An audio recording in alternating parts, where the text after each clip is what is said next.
guys, welcome back to my channel. Sorry if I sound quite quiet, it's 10 o'clock in the morning and I thought this is the only time I can film before I go to work, so here we are. But in today's video we're going to be doing a part 3 to my series of rating places that I've done it. So without further ado, let's get straight into this week's video. Starting off with place number 1, in a car / on the car bonnet. Hear me out. When I first got my driving license at 17 years old, I finally had the freedom to get freakity-deakity in my own space because of course we're 16/17 years old. So nobody was exactly moved out at that age. Everyone was pretty much living at home with their family still. So owning the car was the first time I can get freakity-deakity in my own space without worrying about my mum hearing me or coming in, like walking into my room or anything like that. So of course, I took advantage of that. I don't think I can count on my fingers how many times I've had sex in the back of my car or someone else's car. Ooh. Being newly sexually active, I was in my hoe phase, so it was almost a weekly occurrence. Now, depending on the size of the car, I would give car sex a good 8 out of 10. It's fun, it's naughty, and just the suspense of getting caught kind of made it a bit more sexier and raunchier. So if it was a spacious car, definitely an 8 out of 10. But if it was a smaller car, probably a 6 out of 10. Just because bouncing on a pee-pee in a really small car isn't very sexy when you're hitting your head on the roof every 5 seconds. So yeah, hence the lower rating. Doesn't help when you go for taller guys either. And then they're constantly getting a leg cramp from going down on you and having to adjust their position every 5 seconds. No, not very sexy. But yeah, overall, love car sex. Would definitely be something I'm happy to explore till this day.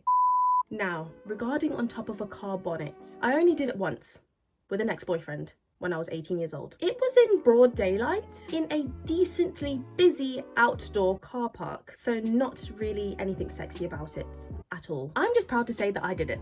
Okay? I was wearing a dress at the time, so he pretty much just lifted up my dress, bent me over the car bonnet with my arms and chest spread wide. You can picture it. And I'm sure you can imagine the rest. Yeah. But with my experience with car bonnet sex, I would give it a good 4 out of 10. Place number 2, a train. A train. Yeah, you heard that correct. A train. Now, I've only had train sex once before, but yes, I did have sex on a train. Sorry, Thameslink. So I was on the way to Brighton Beach. I also did it on the beach. Yeah.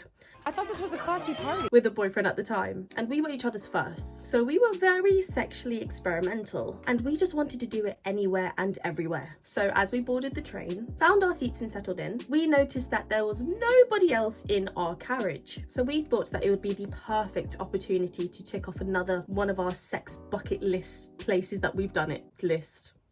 You know what I mean. We did another little scope round and double check, a triple check, just to make sure that no one else was there. I can confirm that there was not a single soul on our carriage. So I pulled my panties to the side, sat on top of him, and yep, we went at it. It went successful, we didn't get caught, and overall I would say the experience was a good 6 out of 10, just because of how smoothly it went. I'm gonna be honest, the rating could have been higher, but the PP just wasn't that good at the time. And on top of that, it was kind of ruining the moment, having to constantly look around and make sure that no one's coming in or no one's about to come into our carriage. Just being on the lookout was kind of dampering the moment a bit. It was just kind of giving me a bit of anxiety, hence the lower rating. And I would just say I wasn't able to fully immerse into the experience just because of how much I was being paranoid and constantly looking around, making sure nobody was coming into our carriage or anything like that. But it was still a very fun experience, and I'm happy that I got to tick that off my bucket list as well. So yes, train sex, 6 out of 10. I actually think I would have given it a higher rating as well if it was during the nighttime, not broad sunny blue skies, daytime sunshine. Place number 3, a multi-story car park. Story time! So me and my ex at the time went shopping at the mall. Once we had finished shopping, we went back to my car to get into the multi-story car park to go home, of course. So I had paid for the parking and we were about to leave when all of a sudden he had the bright idea to, you know, do it in the backseat of my car. So me, of course, being the freakity-deakity girlfriend, I agreed.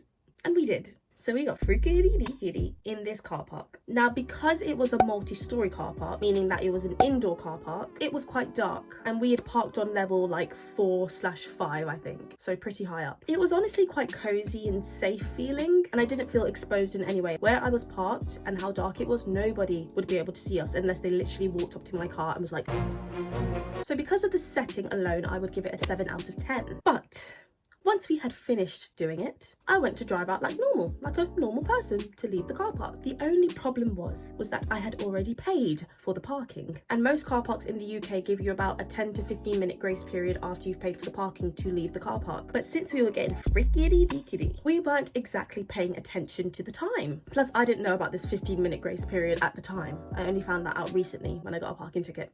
So as we go to leave, the barricade or barrier to let us out was not opening. That's why my heart was going pitter patter, pitter patter. And I was so confused because obviously I had already paid for the parking, but the screen at the barricade was showing that I had not paid. So I was even more confusion. So I am confusion. So of course I pressed the call button and explained to them I have already paid for the parking, but the barrier is not opening and it's saying I haven't paid for the parking when I have paid for the parking. So I'm very confused. And I explained this to them. But they said because I was more than 15 minutes, I had to repay it.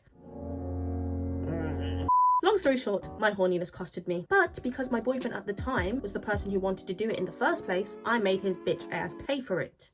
Bring me my money. Yeah! So yes guys, that was my story time on when I did it in a multi-story car park. Don't get me wrong, I do recommend. Just please set yourself a 5 to 10 minute timer. I know most guys can last it, but I'm not going to say that.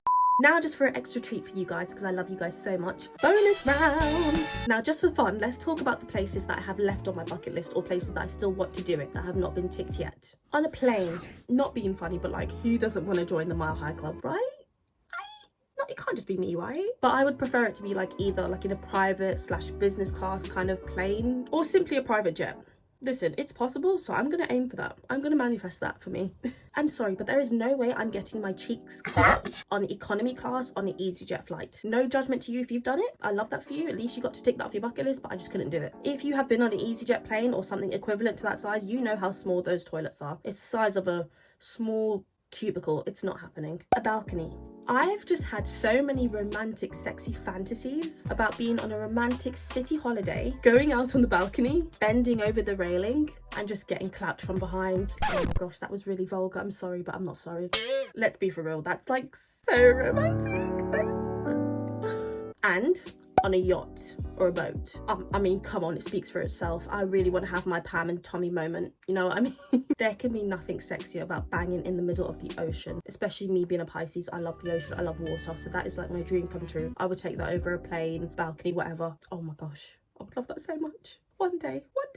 Anyways, you guys, I really hope you enjoyed that very intimate oversharing video. If you like this video, don't forget to, you know, like it and hit the subscribe button and comment down below what you want to see next. Actually, I want to hear your craziest places you guys have done it, so comment down below. If you're shy, DM me even. I'm curious. I love hearing other humans' sexual experiences. It's so heartwarming to me. It's very wholesome, weird enough. But anyways, you guys, thank you for watching and I'll see you very soon. Bye.